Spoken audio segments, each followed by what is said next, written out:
Hello YouTube and welcome to the channel. Now then, I've finally got my backside into gear, and in today's video we are going to finish our WPL C44KM. You may remember in the previous video we put the chassis and the running gear together, and I said in the next video we would put the electronics and the bodywork on and take it for a spin. Well, slight change of plan. I've already put the electronics in it, because we basically duplicated that in the C34 kit build video. So pointless covering similar ground, but the bodywork on the C44 is different enough to justify a separate video, if you like. So I'm not going to cover all ground by talking about the electronics. We're going to stick the bodywork on and we're going to try it, see what it's like. But before we continue with the rest of the video, once again a massive thank you to WPL for sponsoring this video. They have supplied the kit C44 you see in front of me. If you want to do the channel a massive favour, click on some of the affiliate links below and take a look around their store. It does make a massive difference to the channel, because the more footfall we get through those affiliate links, the more likely WPL are to sponsor future videos, and that means more content for you guys. Anyway, enough of the waffle. Let's get on and get this bodywork together. Now the first job we have is to put the cab together as per the instructions, but I want to do it slightly differently because, let's just grab that, I want to put some of these batteries under the hood or bonnet, because I've got loads of them, and they're the 1500 milliamp hour WL Toys batteries with a Dean's connector. If you remember rightly, in the kit C34 I made a little battery tray out of basically a plastic battery box, and I want to do the same in the C44. So I'm going to put the cab together and we're going to basically do that. I've got my glue gun warming up there, so that's what we're going to do. We're going to put a separate battery tray in for those batteries. And there we have our finished cab. Now it was fairly straightforward to put together, no nasty surprises. Everything was included, there's nothing missing, which is what you'd expect really from WPL. I made a daft mistake with regards to the dashboard, and it made it a little bit difficult to get to the screws to attach the interior to the rest of the bodywork. But that was my fault, it's not WPL. I should have read the instructions instead of barreling on like I normally do. So the next step is I want to put one of these little plastic battery trays inside. We're going to hot glue it in so we can accept these larger WPL batteries, and it's well worth putting these in because they do give you a decent amount of runtime. Next up then is we're going to do that, and then we're going to have a look at tackling the bed. And when this time I've actually bothered putting some lights in, so hopefully we should have a functioning pair of headlights as well. So I'll take everything off, take the cab off, and we'll start cutting this to the right shape. So basically I've just cut the lid off the battery box, and I've just trimmed the end off.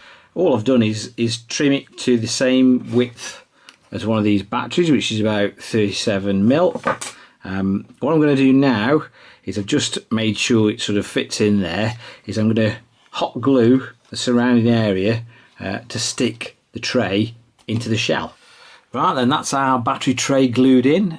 We're not going to win any awards for aesthetic appeal, but it's going to be functional and hopefully hold the battery in check.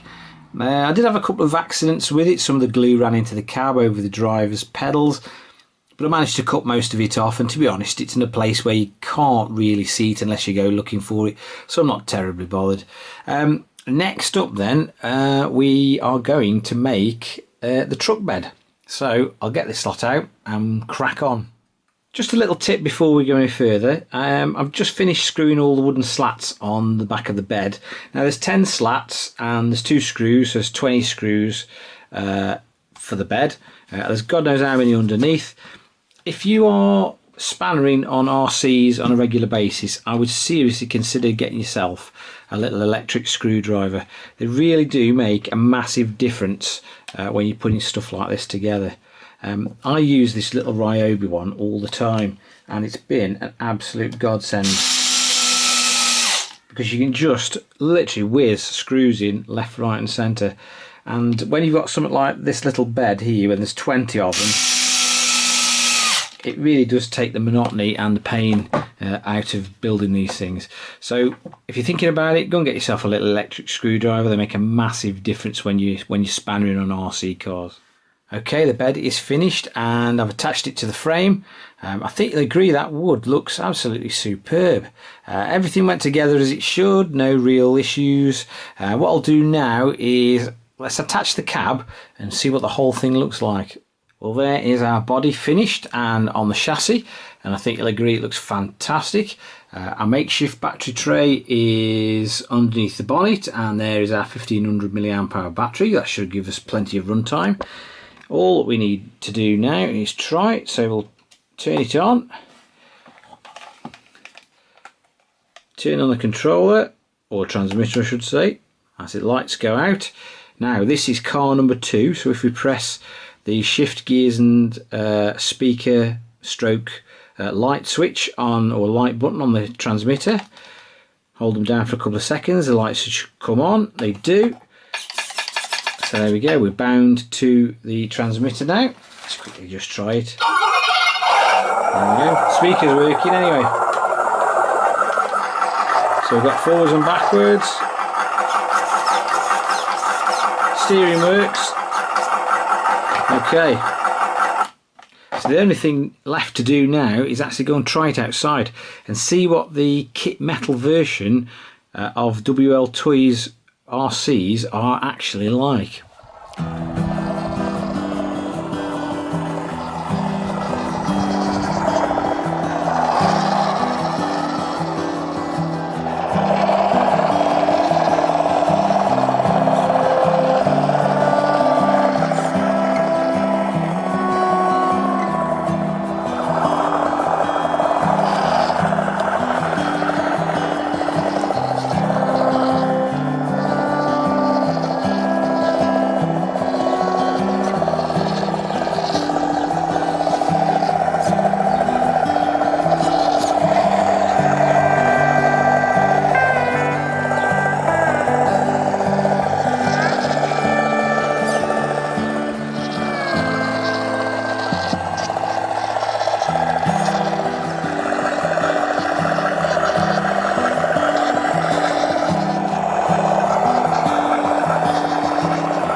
Okay, back indoors now. What did we think of WPL C44 Kit metal?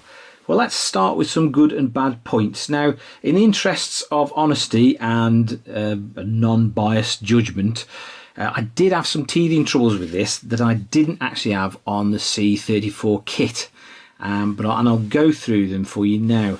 The first of which is, I mean, again, there's nothing wrong with them inherently, but the tyre compound on the kit metal version is very, very, very soft. I mean, it's softer than the kit version, which are again softer than the RTR, but they are so soft it does make them quite tricky to get to glue onto the rims, especially with the wheel weights on, to get them to glue onto the rims straight. So if you have a look at the video, you can possibly see at certain points the tyres doing this, which doesn't do my OCD any good at all. I did put the worst ones on the back, so it's a little less noticeable, but it is very tricky to get them to glue onto the rims straight. The compound, however, is excellent and does afford you a lot of grip. I mean, they're so squishy, they just sort of conform to the surface of whatever it is you're clambering up. So from a compound point of view, from an off-road point of view, they're fantastic, but they are quite tricky to get, or I found them personally anyway, quite tricky to get to glue onto the rims straight. The next little problem I had, or I am still having, is I'm not sure if I have actually got a slightly duff servo in respect to it. Sometimes it will not steer, or it will not centre or steer in one direction. The one direction, I can't remember if it's left or right, but one direction it'll steer no problem at all when the command is given on the transmitter, but when you steer in the opposite direction, sometimes it will not move from that the current position it's in. Now, like I say, I'm not sure if the servo's a bit lazy or it might be a connection inside or something, but eventually it will centre and it will steer the opposite way. Now, I know that it isn't the transmitter because it works perfectly with the C34, and the C34 has actually got the plastic geared servo in it, whereas this one has actually got the full metal gear servo, which is the one that comes with the kit. But that's a little issue I am having with this, so like I say, in the interest of honesty, I feel like I must mention it to you. The other little gripe I have had with this one is I am getting a little bit of interference on the sound system. Again, I routed the cables in exactly the same way. On the C34, there's no interference whatsoever.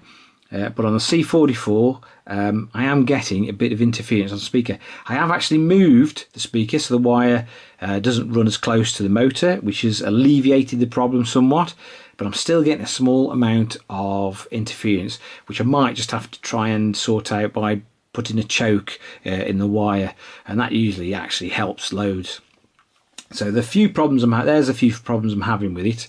Nothing major, a little bit of teething trouble, I'm sure, and most of the things you can actually do something about. Good points. It is excellent off-road. I mean, apart from catching on the rear mudguards every now and again, it as you can see, it clambers up everything you throw at it really, and these tyres are brilliant.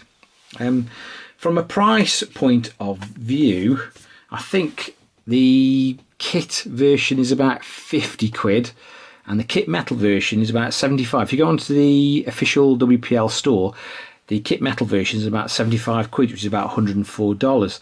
Now at the moment you do get a free winch as well, so it's even better value. Now obviously 50 quid, 75 quid, there's 25 quid difference, but you do get more than 25 quid's worth of trick bits on the kit metal version. So it is well worth buying. I mean, these axles alone, I mean the axles on the C34 start to get a bit wibbly wobbly, but obviously you'll probably never have to replace an axle on one of these. So it pretty much represents excellent value for money still. At 75 quid, you do get an awful lot for your money, there's no doubt about it. And the quality seems to be reasonable, and everything that I needed to assemble the kit was provided. So from that standpoint, I've got no qualms at all. And the other good point is that it comes with a 2-speed motoring gearbox, which, as you will be aware, I've now become a massive fan because it does make a huge difference. That crawler gear just gives you that much more control and torque, and it's just absolutely fantastic. Even though this thing weighs virtually twice that of the C34, it still pulls itself around with that crawler gear, no problem at all. So would I recommend the WPL C44 kit metal? And the answer is absolutely yes.